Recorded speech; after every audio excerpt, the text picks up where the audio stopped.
2009 March 21 ഹഫ്രുദ വനത്തിൽ പാകിസ്ഥാനിൽ നിന്നുള്ള കൊടും ഭീകരർ നിലയുറപ്പിച്ചിട്ടുണ്ടെന്ന വിവരം കിട്ടിയതിനെ തുടർന്ന് മോഹിത്തിന്റെ നേതൃത്വത്തിൽ വൻപാര SF അവിടേക്ക് തിരിച്ചു.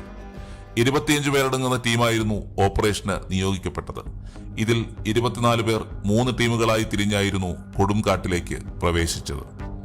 ഒരാൾ രാഷ്ട്രീയ റൈഫിൾസിന്റെ ബേസ് ക്യാമ്പിൽ ഏകോപനത്തിനായി കാത്തിരുന്നു.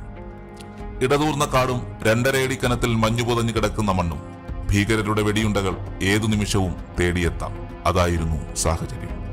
2 സ്ക്വാഡുകൾ ഭീകരരെ തിരയുമ്പോൾ ഒരു സ്ക്വാഡ് ഉയർന്ന പ്രദേശത്ത് കവർ ചെയ്യുക എന്നതായിരുന്നു കമാൻഡോ ടീം തെരഞ്ഞെടുത്ത സൈനിക തന്ത്രം.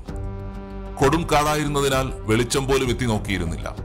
എല്ലാ കോണിലേക്കും കണ്ണുകൾ വായിച്ചു നടന്ന കമാൻഡോ ടീം പെട്ടെന്ന് അത് കണ്ടെത്തി. കനത്ത മഞ്ഞിൽ പുതഞ്ഞ കാലടിപ്പാടുകൾ. എന്നാൽ ആ കാലടിപ്പാടുകൾ ഒരു ജോഡി കാലുകളുടേത് മാത്രമായിരുന്നു. അതായത് ഭീകരർ നടന്നത് ഒരേ കാൽപ്പാടുകളിൽ ചവിട്ടിയായിരുന്നു. തങ്ങൾ എത്ര പേരുണ്ടാകുമെന്ന് സൈനികർ കണ്ടെത്താതിരിക്കാനായിരുന്നു ഈ നീക്കം. കാൽപ്പാടുകൾ ഇടയ്ക്ക് അവസാനിച്ചതോടെ കമാൻഡോ ടീം ഇനി എങ്ങോട്ട് നീങ്ങുമെന്ന ചിന്താക്കുഴപ്പത്തിലായി. ഭീകരരുടെ ഒരു സൂചനയും ലഭിച്ചില്ല. പെട്ടെന്ന് വയർലെസ് ശബ്ദിച്ചു. പാരാട്രൂപ്പർ നേത്രാം സിംഗ് ഭീകരരെ കണ്ടെത്തിയിരിക്കുന്നു. അവരെന്നെയും കണ്ടു എന്ന് നേത്രാം സിംഗ് പറഞ്ഞതും അദ്ദേഹത്തിന്റെ നെറ്റി തുളച്ച് ഭീകരർ പായിച്ച വെടിയുണ്ട കടന്നുപോയി. അതൊരു ഹെഡ്ഷോട്ടായിരുന്നു. നേത്രാം സിംഗ് ആ നിമിഷം തന്നെ മരിച്ചു വീണു.